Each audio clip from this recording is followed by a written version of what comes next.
Sunday afternoon in the village of True Blue. And the roundabout is strategically located. It is a roundabout that you must see when leaving or entering Grenada if you land at the Maurice Bishop International Airport.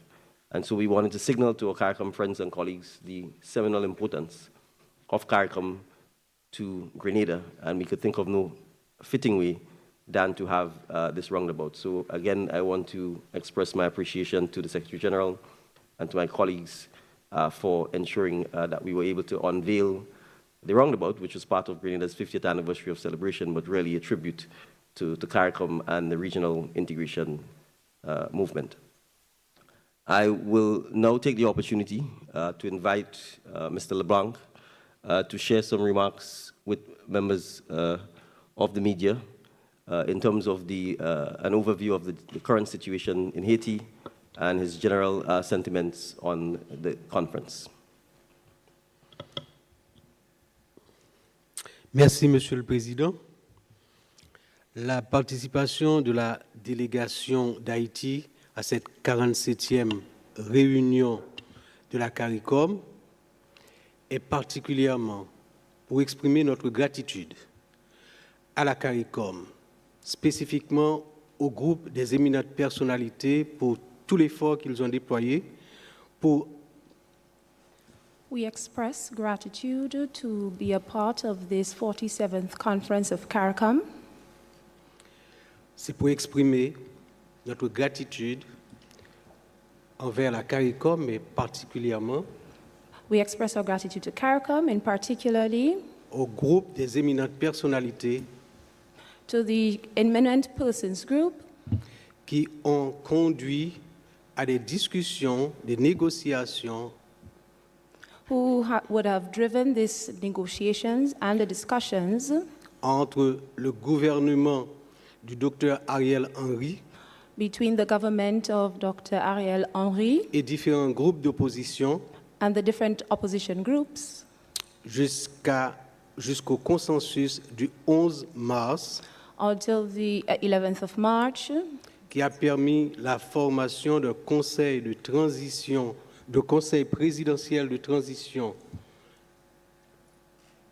and would have created the the transitional government de 9 membres qui a prêté serment le 25 avril dernier. The 9 members on the 9th of et de quelques 15 jours après a permis le choix d'un premier ministre allowed the choice of prime minister et la mise en place d'un gouvernement. And the placement of the new government. Depuis, des efforts ont été déployés Since our new efforts et ont permis la mise en place des différents organes de la transition. And the placement of the new transitional organ.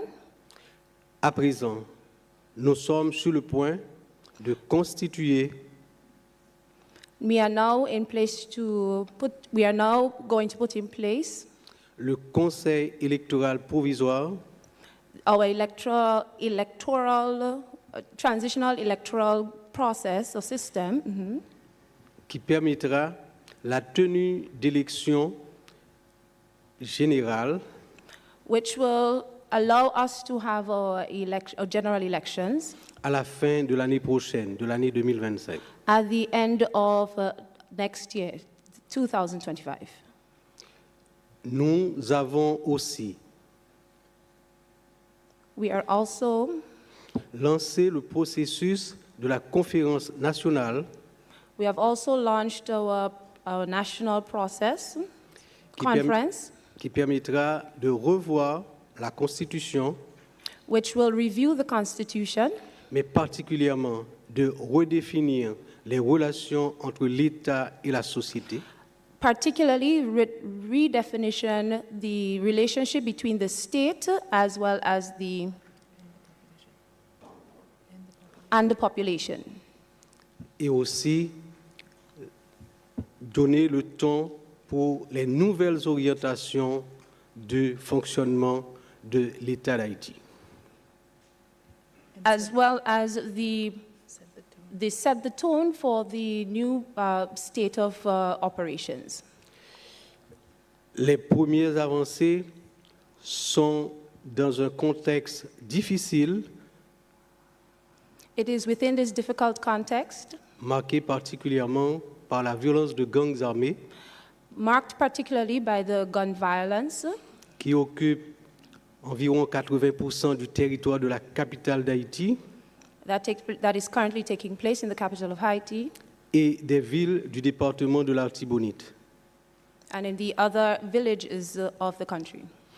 Dans le cadre du soutien à la transition, du soutien à Haïti pour sortir de cette situation difficile, It is our aim to remove Haiti from this situation. nous avons aussi bénéficié We have also benefited du déploiement de contingents de policiers du Kenya We have also benefited from the deployment of police from Kenya. Nous avons profité de notre participation à cette réunion de la CARICOM We have also benefited from the participation within this conference of CARICOM conference, également pour saluer equally to greet, remercier le président Ruto du Kenya and to thank the President of Kenya, Monsieur Ruto, qui a accepté de conduire, de prendre le leadership de cette mission. who has accepted the leadership. Et également d'autres pays tels And equally other countries, le Bénin, Benin, mais aussi la Jamaïque Jamaica, et d'autres qui ont promis leur soutien dans le cadre de cette lutte contre les gangs. and all those who have supported the fight against the gangs. C'est donc un plaisir, mais avec beaucoup d'intérêt que nous avons participé à cette 47e réunion. It's for this reason we are very appreciative to participate in this conference. Nous avons été très touchés par l'accueil chaleureux qui nous a été offert par le gouvernement de la Grenade We are very appreciative of the warm welcome of the government of Grenada et tous les chefs de gouvernement qui ont participé à cette réunion. and from all the countries that participated in this conference. Nous allons bientôt, dans quelques 10 jours, recevoir en Haïti We will soon receive, within 10 days in Haiti, une mission des éminentes personnalités de la CARICOM a mission from the EPG, the Obligation Persons of Group.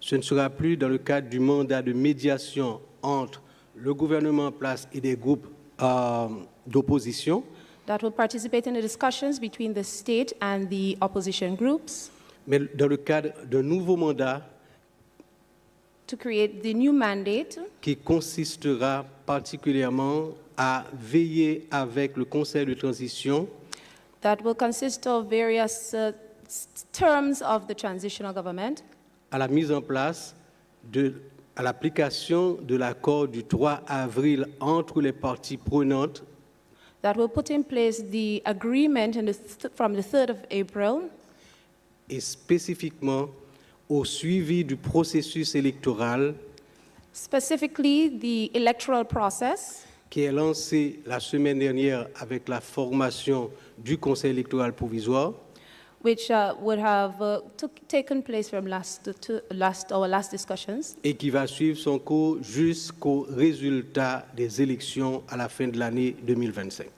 and will take place with the consensus with the results of any new elections. Ça a donc a été un plaisir de participer à cette 47e réunion et nous repartons demain pour Haïti, renforcés dans notre conviction de tout faire pour que le pays revienne à un cycle régulier de fonctionnement. We are very appreciative once again for being a part of this conference, and we are looking forward to unity and sharing for the safety and security of our people. Thank you.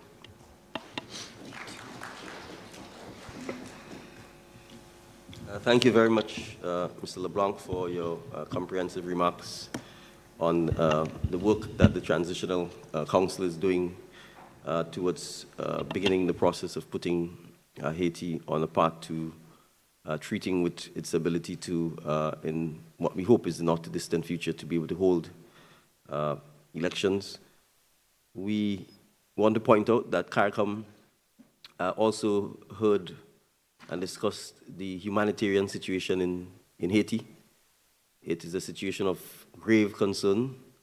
There are hundreds of thousands of persons who are displaced. There are hundreds of thousands of persons who do not have adequate access to food. And so CARICOM has agreed that we will also seek to provide humanitarian aid to the people of Haiti.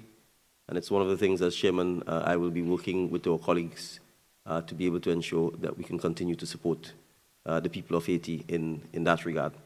As you heard from Mr. LeBlanc, the Eminent Persons Group, made up of former Prime Ministers of St. Lucia, the Bahamas, and Jamaica, who have been doing tremendous work in supporting the efforts of the various groups and sectors in Haiti to create their own homegrown solution to the challenges they face, will continue to do so.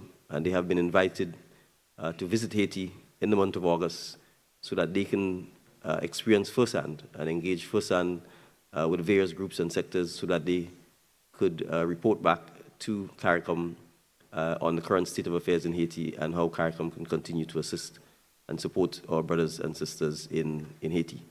They are small steps, but they are important steps, and we think it is CARICOM's duty, given that Haiti is a member of CARICOM, to continue supporting and showing solidarity to the people of Haiti. That's who we've always stood in support of. That's who we will continue to stand in support of. I will just simply give a quick overview of some of the highlights of the meetings, and I'll ask President Ali to speak to one or two specific issues.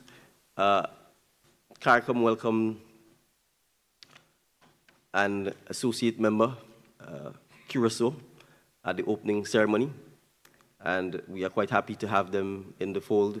We welcome the Prime Minister and his delegation. We welcome the people of Curacao as an associate member of CARICOM. We look forward to a long, deep, meaningful, and fruitful relationship, and we are buoyed by the fact that not just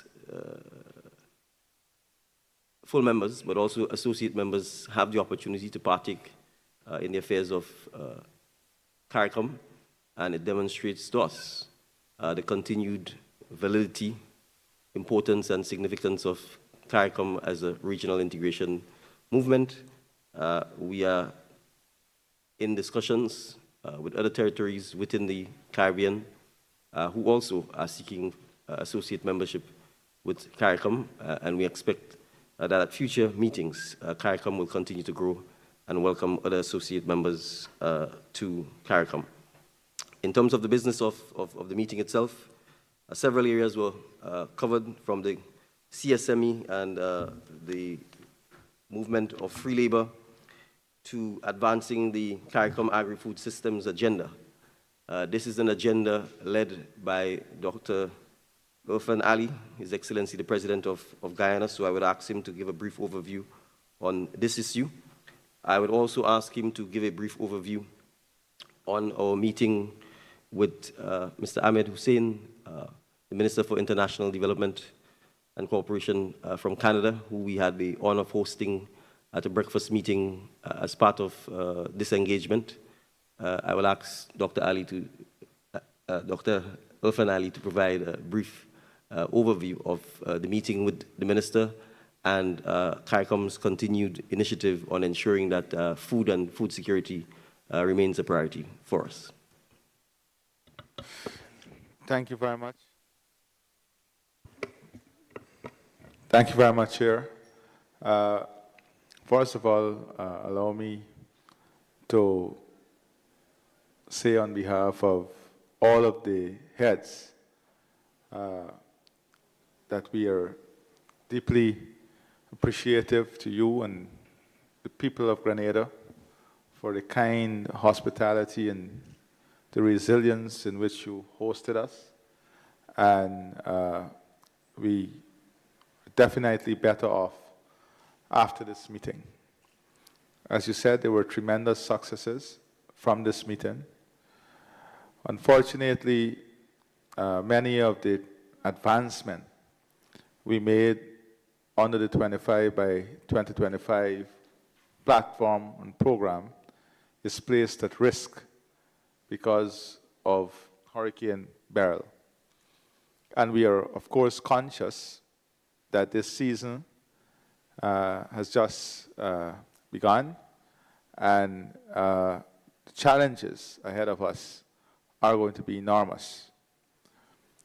We were and continue to be on track in relation to the targets we have set, the deployment of technology, the use of innovation, the expanded involvement in youth, our youths and women in agricultural production and food systems, the expansion of production itself, and reduction of imports, all point to the fact that we have successfully navigated the challenge of reducing the food import bill.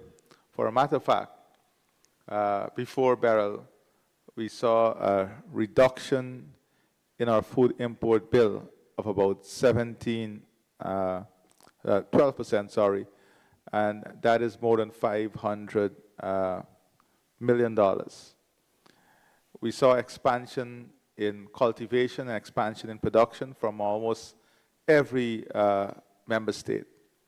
So we are confident with the investments we're making and with the type of dedication and policy formulation from heads in the region as a whole, notwithstanding the challenges that are before us, we will be successful in reducing that food import bill and expanding our production, especially now focusing on high-yielding short rotation crops, high-value short rotation crops, especially for the tourism sector. And that would help our agribusinesses to generate more revenue and also to be more sustainable. So this is important. From initial assessment, the damage to the sector as a result of Beryl is more than $150 million US, and that is only the initial assessment. We have not even put a cost on land degradation because, for example, in Grenada, we visited some areas where obviously there was tremendous land degradation. So we continue to call on all the organizations, regionally, internationally, to support the region as we try to rebuild and recover from these losses. It is in that context that the meeting with Canada was of critical importance. Again, but before I speak about that meeting, I want to, on behalf of the community, thank Minister Ahmad for his strong involvement in these meetings, for his commitment, and for the way in which he, the way in which he approached this relationship with a very open and transparent way.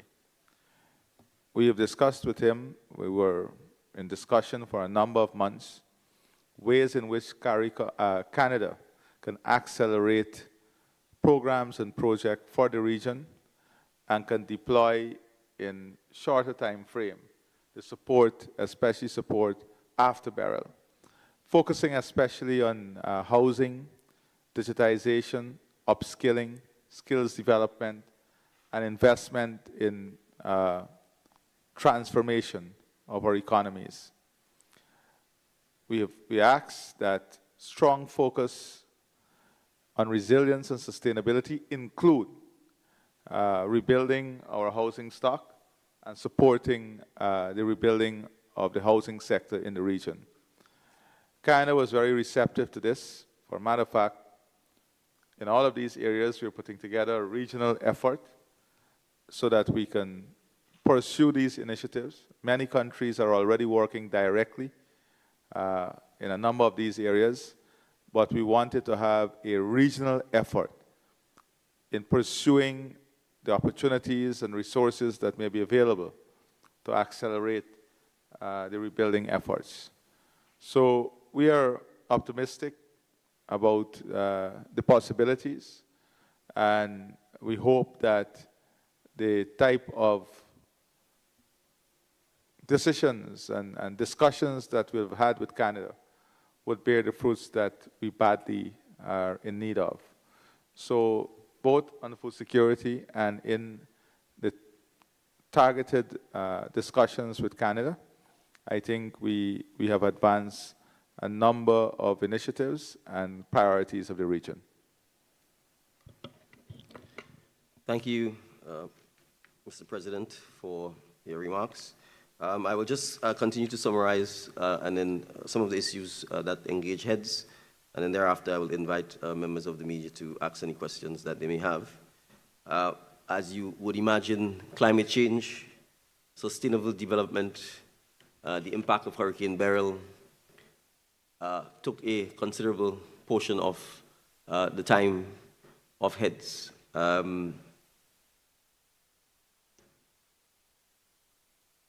President Ali visited CARICOM with me on Sunday to pay tribute to the troops from the Guyana Defense Force who are currently stationed in CARICOM and providing support to our brothers and sisters there, both from a humanitarian and from a rebuilding point of view. And I want to take the opportunity to again publicly thank him, members of the Guyana Defense Force, the citizens of Guyana. It is a demonstration of the solidarity and support that CARICOM has provided to Grenada, St. Vincent, Jamaica, all of whom are dealing with humanitarian restoration and rebuilding efforts in the aftermath of Hurricane Beryl. And I want to emphasize that Jamaica was badly impacted as well. Although it is larger than Grenada and St. Vincent and the Grenadines, we can't underestimate the level of damage and destruction that occurred there. And in simple areas such as restoration of electricity, again, it is support from the region that is assisting Jamaica in the restoration of electricity. And time again throughout this meeting, it was emphasized that CARICOM has been out front and leading in the tangible material support and the provision of humanitarian aid and relief through various CARICOM institutions like CDEMA, the RSS, through international partners, and the various donor agencies who've come to our aid and our rescue and who continue to be there for the people of the islands that are impacted by Hurricane Beryl. And it's important for us to appreciate that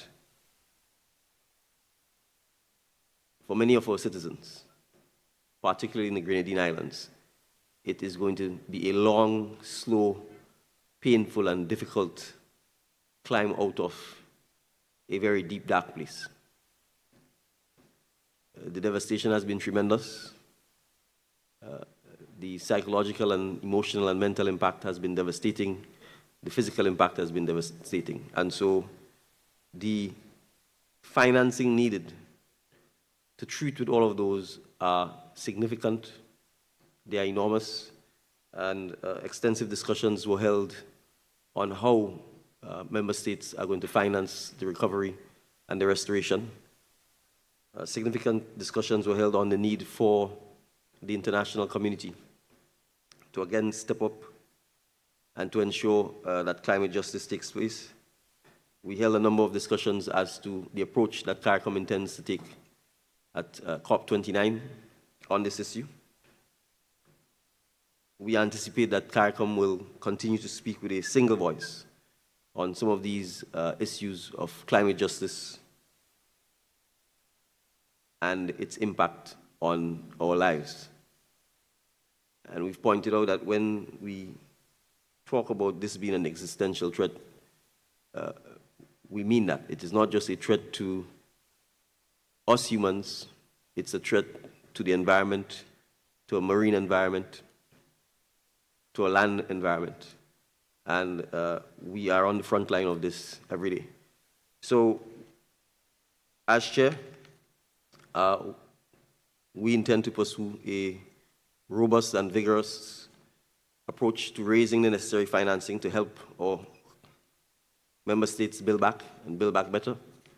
We appreciate that there has to be, in some instances, a paradigm shift in how we address the issue of resilience and sustainability, not perhaps just sticking to the conventional approaches to how you build or restore for Category 4, Category 5 hurricanes, because it's quite clear, even when they tell you a lot of these things can withstand Category 3 or Category 4 hurricanes, that when the hurricanes do come, they do not withstand them.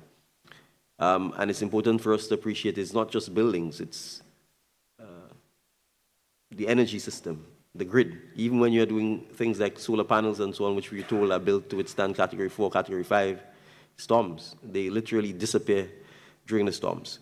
So the need for a comprehensive approach to our resilience, our sustainability, the need for our regional institutions to work with governments and our population on our building codes, on new technologies, new materials, all of those were issues that were canvassed during the period of the meeting, and we are confident that despite the challenges posed by Hurricane Beryl, and bearing in mind that we are still very much early in the hurricane season, that CARICOM will continue to be a pillar of support for many of our citizens and members who are impacted, and will continue to provide support if the need arises. And we hope the need does not arise, because I think we can all appreciate we could do without any further natural disasters or any storms or hurricanes or adverse weather systems between now and the end of the year. But that's the one thing we don't control. And so our ability to be prepared and to respond continues to remain of critical importance. We discussed a strategy for regional digital resilience, which I presented to my CARICOM colleagues as lead head for ICT. I'm happy to report that the strategy was endorsed and supported by member states. It is a wide-ranging strategy that treats with a number of issues that we need to confront with in CARICOM, ranging from digital integration, infrastructure and connectivity, digital skills, workforce development and capacity building, digital government, e-services and digital sectors, the policy and regulatory environment. Of specific mention is the endorsement by CARICOM to specifically develop a digital skills fund. And we intend to partner with some of our international partners to fund this. CARICOM also intends to put some of its own funding in.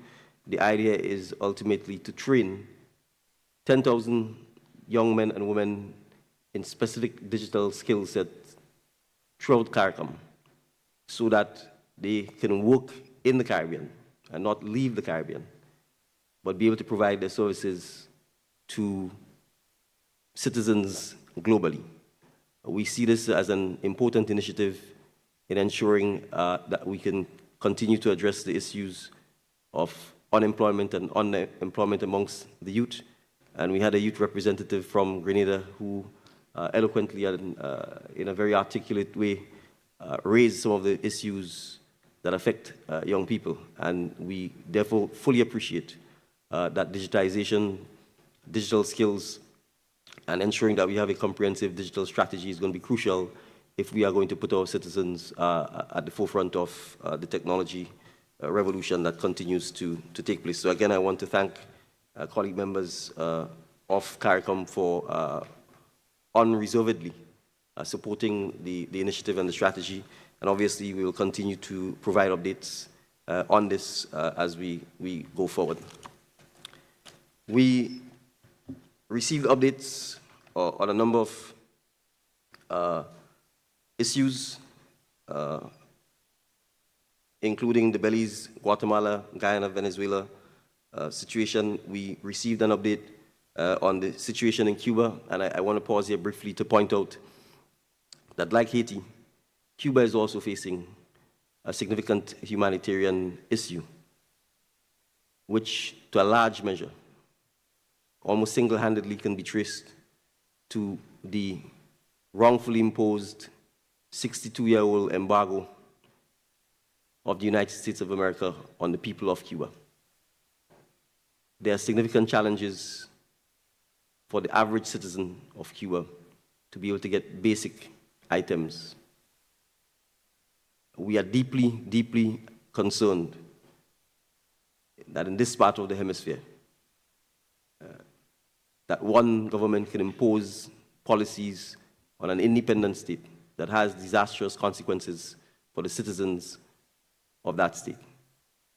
And so CARICOM has also discussed and agreed that members will work towards ensuring that we can provide material assistance to our brothers and sisters in Cuba to help ameliorate the challenges they are facing. And we again continue to call for the lifting of the embargo. We again continue to call for the removal of Cuba from the US State Department's list of state countries that sponsor terrorism. It is wrong, it is offensive, and as long as it remains that way, CARICOM will continue to call for its removal. We expect that CARICOM will go to COP29 with a strong presence and with a unified voice.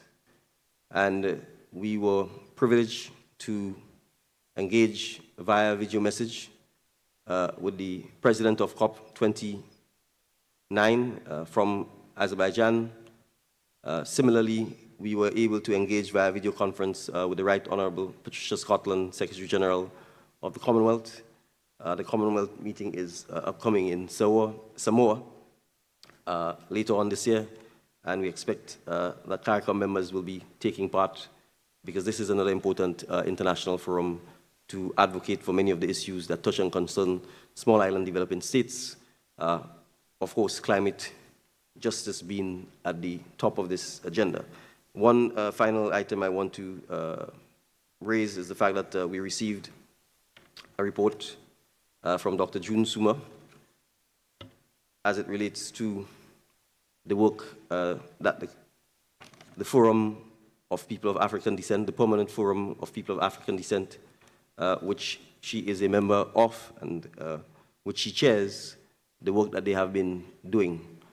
We should point out that the 7th of September is African Caribbean Day, and CARICOM wholeheartedly support the work of Dr. Suma and her team, the issue of the treatment of people of African descent, the issue of reparatory justice, issues that CARICOM has perhaps single-handedly played a leading role on. And I want to particularly welcome the news from Haiti that it too intends to soon join by having a member on the CARICOM Reparations Committee. Because I think if there is one member of CARICOM that we can directly trace many of the challenges that Haiti faces today, we can trace many of this directly to this issue of the treatment of people of African descent and the very negative impact it has had on our overall development and growth. So the news that Haiti will have a member on the CARICOM Reparations Commission is something that we certainly welcome and look forward to. The next meeting of the Conference of Heads will be held in Barbados under the chairmanship of the Honorable Mia Moore Motley, who will succeed me as chair of CARICOM. That meeting will be held on the 20th and 21st of February. And so I want to conclude by thanking the immediate past chair, the President of the Cooperative Republic of Guyana, who's with me, for his tremendous, energetic, and passionate work during his tenure as chair of CARICOM. There were a number of difficult and challenging issues that he had to treat with, including issues of seminal importance to Guyana. And his leadership was outstanding. I happened to be privy to a video call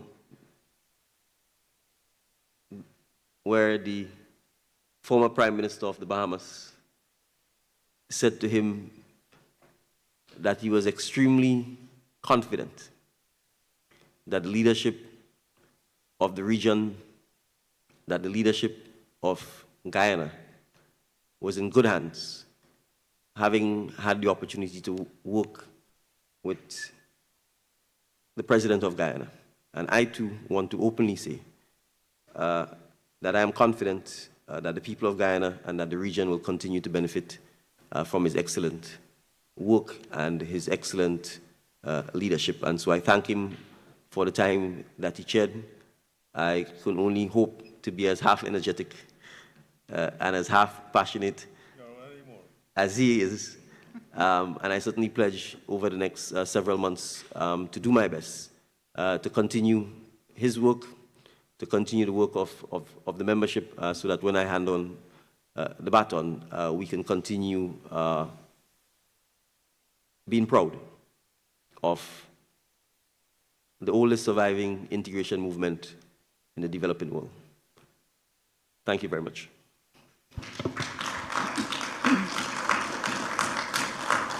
Thank you, Mr. Chairman. We'll now take questions from the room. I know we also have media personnel online.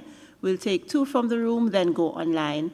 When you're recognized, we ask that you say your name and the media house you represent.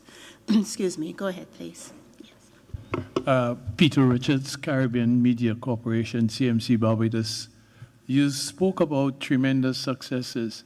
At the CARICOM summit last year in Trinidad and Tobago, there was the movement, or there was the indication, or there was the commitment that by the time the regional leaders meet here in Grenada, there would be full implementation of free movement within the region under the CSME. And my second question, and it pertains to the issue that occurred on Sunday in Venezuela. I noticed in your statement you made absolutely no reference to the Venezuelan elections. Is that an indication that CARICOM is divided on the issue? Thank you. It's not an indication that CARICOM is divided on the issue. CARICOM doesn't have to have a position on the issue. Elections in Venezuela are domestic matters. First. Second, Venezuela is not a member of CARICOM.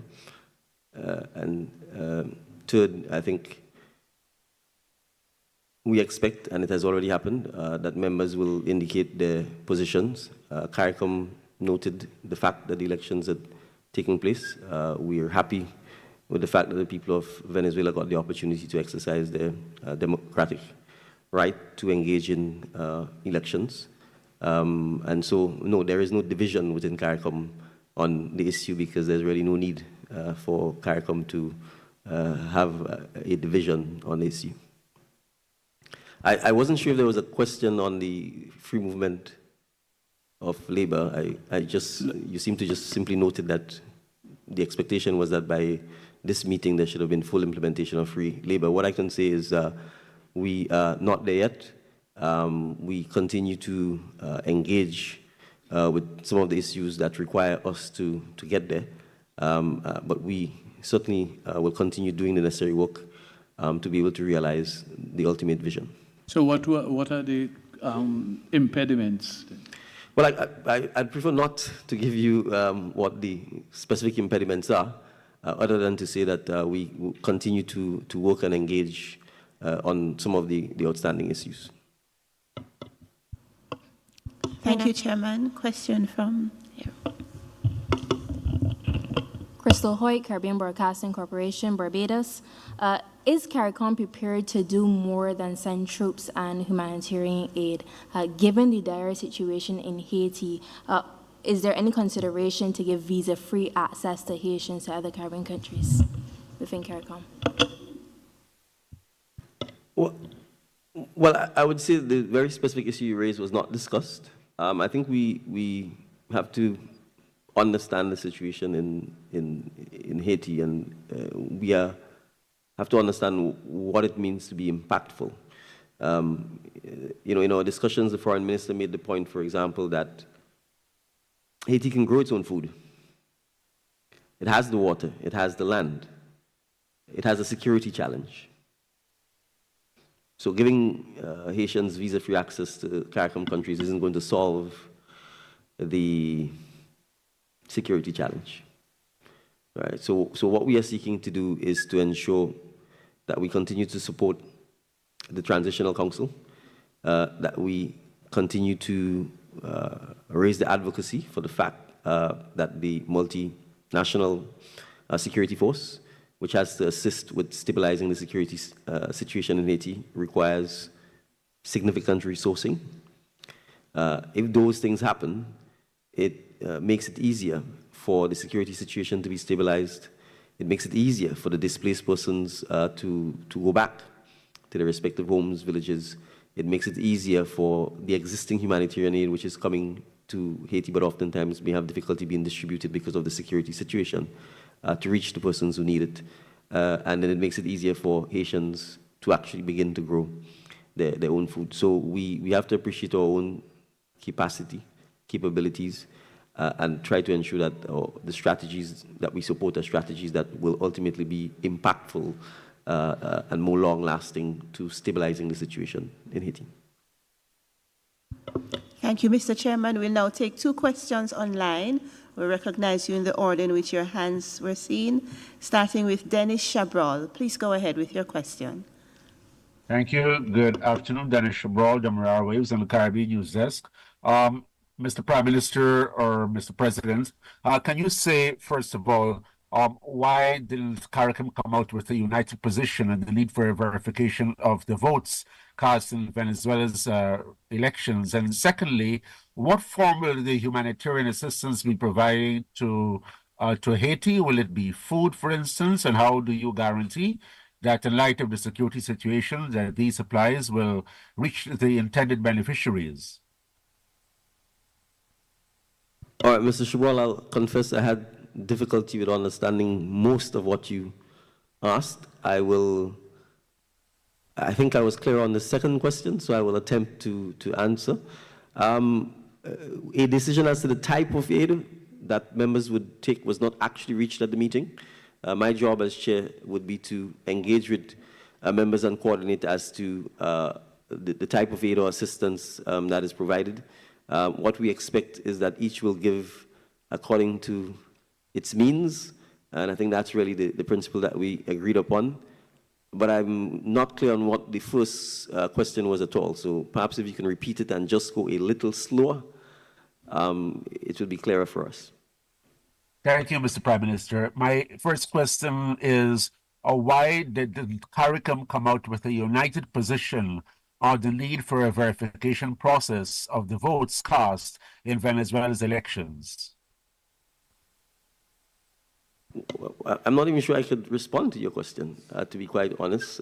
It almost presumes that CARICOM knows for a fact that there is no verification process in Venezuela, and I don't know that CARICOM knows that. What I know for a fact is that elections were held, and a declared winner was announced, and that it's been challenged or disputed. I don't know that there is no verification process. I mean, elections are held everywhere. Sometimes they're disputed, sometimes they're not. And respectfully, it is not CARICOM's position to come out and say that there ought to be a verification of any country's election. Thank you, Mr. Chabrol. Next question from Ms. Straker. Good afternoon, and thank you very much to you and the head table. My question is to the chairman, what is CARICOM's next step as it pertains to the head back initiative and the Development Bank for Resilient Prosperity? I was told these two initiatives were on the agenda of CARICOM meeting. So can you tell us what is the next step, please?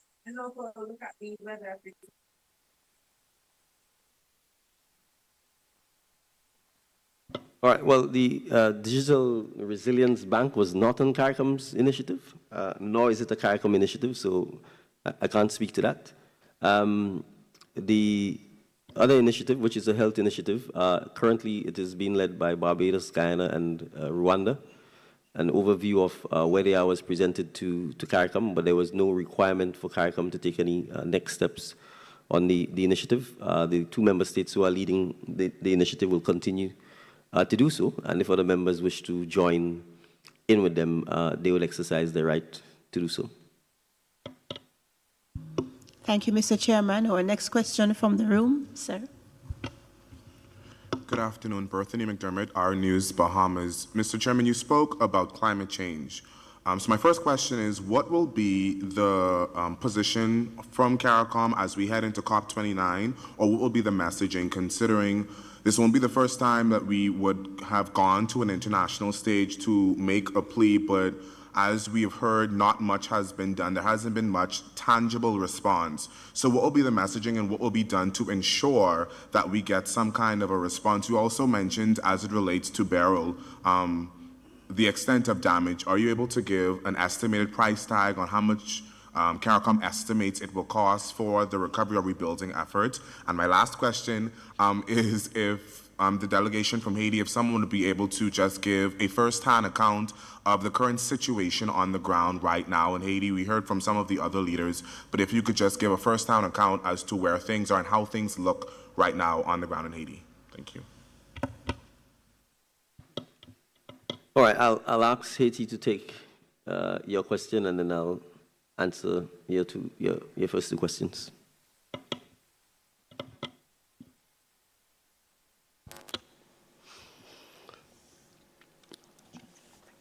Maintenant, il faut dire que la situation a évolué positivement, je dirais, dans la mesure où les forces de sécurité nationale, la police nationale et l'armée d'Haïti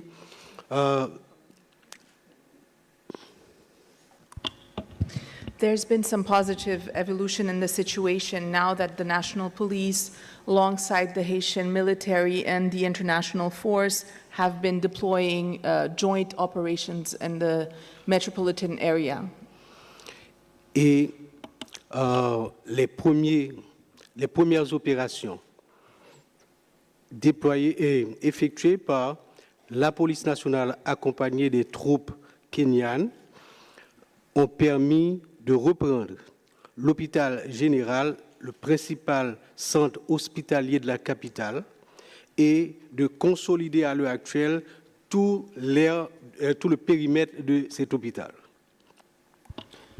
So in a context where around 70% of the hospital services, healthcare services are operational, the joint efforts of the national police, the military, and the Kenyan forces have allowed us to regain certain lost territories, including around the General Hospital, which is one of the main healthcare facilities in the metropolitan area, and we were able not only to regain that territory, but to safeguard it till now.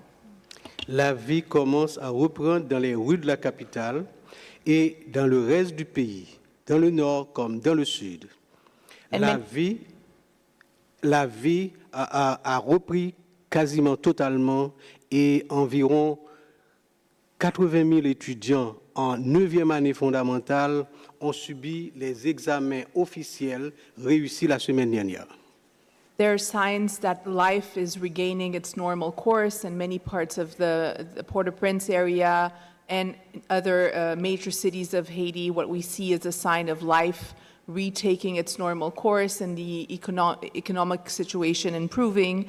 A clear sign of that progress was the fact that 80,000 students in the metropolitan area were able to successfully attend to their end-of-year exams, their official exams, and that's a sign of progress and of clear direction towards a better security situation, even if the steps are very small.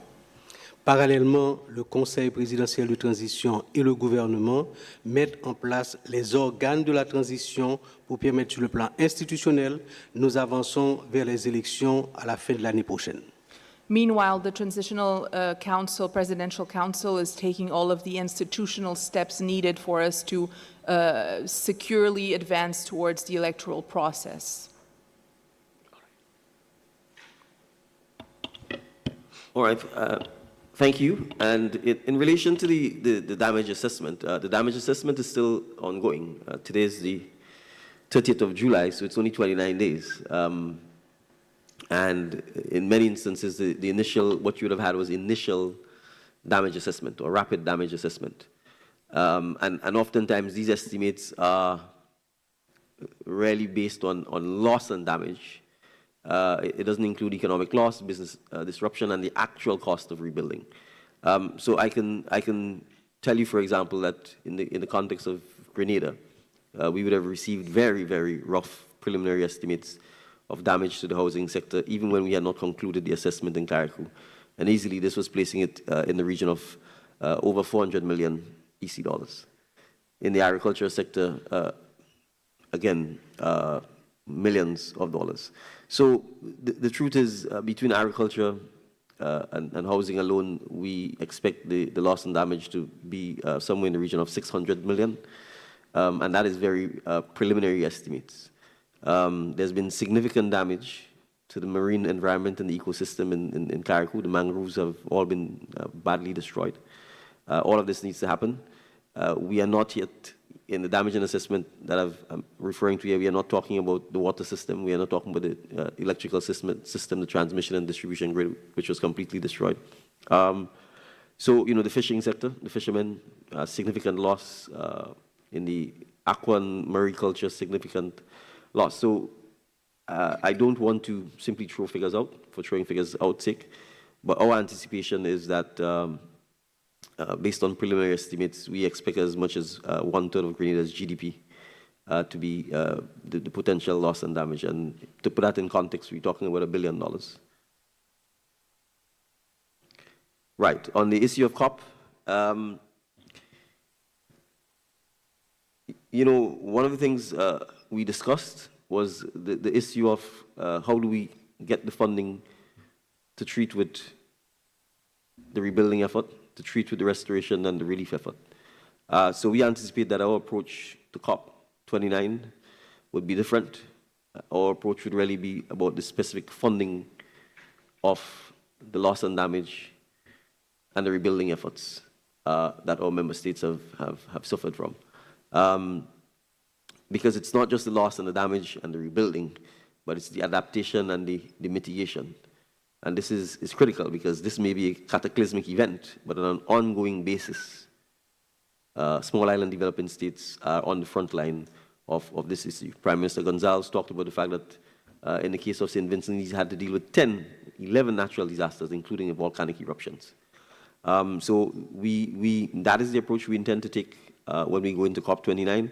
We have a Prime Ministerial subcommittee led by Prime Minister Motley and Prime Ministers from the islands that have been impacted, as well as President Ali, that has already met and begun crafting our responses to how we treat with our approach to seeking the necessary financing to deal with the restoration and rebuilding of our islands as a result of Hurricane Beryl, and the discussions between the Canadian Minister of International Development and CARICOM, which Dr. Ali spoke about, is part and parcel of that process. It's a multifaceted approach because we're talking significant financing, and we need to get support from every and anyone, frankly, to help us with this challenge. Thank you, Chairman. We know there are repeat questions from journalists, so we're going to try to have sorry, as many people as possible participate, starting with here, and then we'll go online to Shamar Musa. Thank you. Rena Pear Thomas, the Grenada Broadcasting Network. My question, were there any talks about inter-regional traveling? And if yes, what are some of the plans in tackling the issue?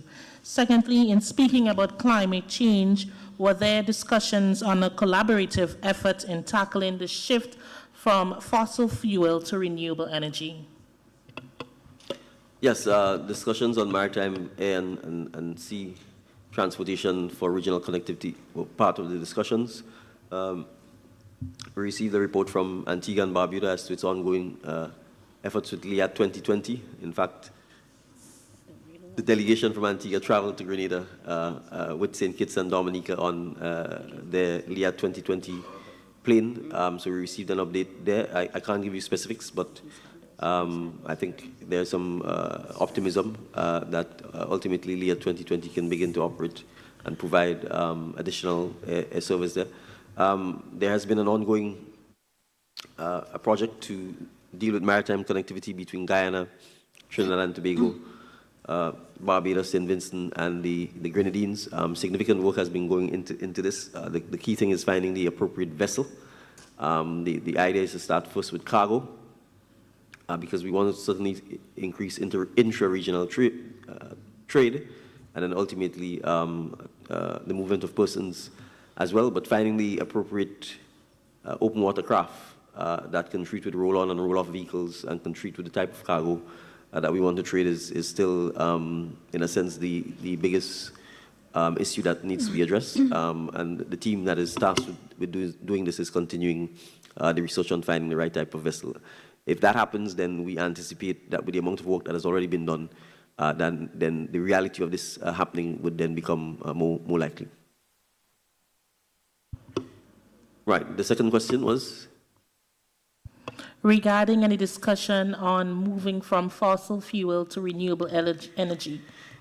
There was no specific discussion on this on a regional level, but I would say this. We have two members who are producers of fossil fuel, but they are also, in a sense, net carbon negative. That's Suriname and Guyana, because their policy initiatives are designed to ensure that they are not, in a sense, positive emitters of carbon emissions. And to that extent, obviously, both countries need to continue to develop their economies for their citizens. The transition to renewable energy is expensive. It has to be funded. And obviously, energy reliability and security is still a part of the challenge. But I think all of us are committed to that transition. But it has to be funded, and it has to be done in a manner that doesn't jeopardize energy security. But there has not been what I would call a regional. There was no discussions at this meeting from a regional perspective as to how we tackle this. Thank you, Mr. Chairman. Shamar Musa, online. Yes, good evening. Shamar Musa from the Guyana Chronicle. At the opening ceremony, President Ali, the outgoing chair, spoke at length about building stronger systems to tackle the smuggling of guns and drugs in the region. Could you say if there was any discussions during the past 2 days on this, and what's next in this regard? Yes, actually, this issue dominated perhaps more than any other issue. Trafficking in firearms, crime, violence in the region was perhaps the issue that dominated the discussions the most. I think there are a number of things coming out of it. One, the need to strengthen our legislative response to the issue of violence, crime, criminality, corruption, trafficking in firearms is certainly one of the emerging consensus. as part of the discussion, individual member states have, over the last several months, and perhaps the end of half, have been embarking upon strengthening legislation to deal with firearms possession, trafficking in firearms, the sentences associated with those. And one of the things we discussed is taking a regional approach to a comprehensive review of all existing legislation that treats with firearms, the possession and the trafficking of firearms, to see how we could find a more common platform and to ensure judicial consistency as well in the approach to sentencing in particular. That's just one of the tools that we discussed, and to ensure that we share best practices, share legislation, and take a common approach to this issue. The issue of bail was also extensively discussed, because the empirical data is clear that many of the most violent crimes, particularly those associated with firearms, are committed by persons who are known to the police, who are known to the law, and who oftentimes are on bail. So the approach and trying to ensure that we can develop a common approach as much as possible to minimizing the risk of persons who are on bail or committing multiple repeat offenses while on bail was something that also we looked at. But also, crucially, the impact of crime and violence on young people and children, both as perpetrators and as victims, and the need to have a response that is appropriate to this was also discussed, and the need for social and cultural interventions to de-risk and minimize our young people, and particularly our young men, getting involved with or being exposed to criminality was also something that was extensively discussed. And to that end, the heads agreed to have a follow-up meeting. The heads had previously held a meeting in Trinidad and Tobago on addressing crime, criminality, and violence as a public health issue. Prime Minister Motti of Barbados has agreed to host a follow-up meeting before the end of the year in Barbados on this issue. We also will continue to strengthen and continue to use the regional institutions such as CARICOM Impacts to help us address some of the issues posed by transnational crime. We are also going to seek to encourage members who have not yet ratified the Caribbean arrest warrant to do so. I will openly say that Grenada is one of the members that have not yet done so.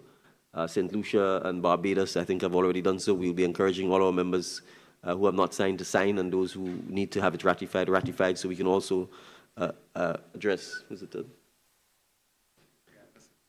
Oh, Guyana, St. Lucia, and Barbados have signed, so, and ratified. So we're going to be encouraging the others to do so, because we also see this as an important tool through regional transnational crime within the region as well. So this is an issue we take very seriously. The Caribbean has levels of violence and crime that is simply not acceptable, and we need to ensure that all our citizens, all our institutions, all our stakeholders can work with the governments collectively to address this issue. It is not an issue that is isolated. It impacts all of us. Public health and public safety is something that's of significant concern to all member states within CARICOM. Thank you, Mr. Chairman. Our time for the press conference has almost expired. With your permission, we'll take a final question from the room. Mr. Richards. A question for President Ali. Your government issued a statement this afternoon in which it said basically, Guyana supports the call for a transparent process of verification of the will of the Venezuelan people as exercised on July 28, 2024. The people of Venezuela deserve nothing less. Isn't that an indication somewhere along the line that you do not believe that the process has been fair? Let me say that we are not commenting on whether the process is fair. The government of Guyana is very clear that there is a process. In an election, there is a process. In that process, you have what occurs before the election, what occurs on election day, and what occurs after that. And throughout the process, there's laws and system that governs the process. Our statement is factual in nature. That is, every mechanism that is provided for in the electoral system must be adhered to. And if there are calls, and there are calls from the international community and from the opposition for one aspect of that process to be activated, and we support that call because it is part of the electoral system. Thank you. Okay, thank you, Mr. Chairman. Excuse me, members of the head table. Members of the media, we appreciate your interest and that you continue to tell our stories. And we look forward to having you connect with us when you need to on our online channels. Have a pleasant evening, everyone.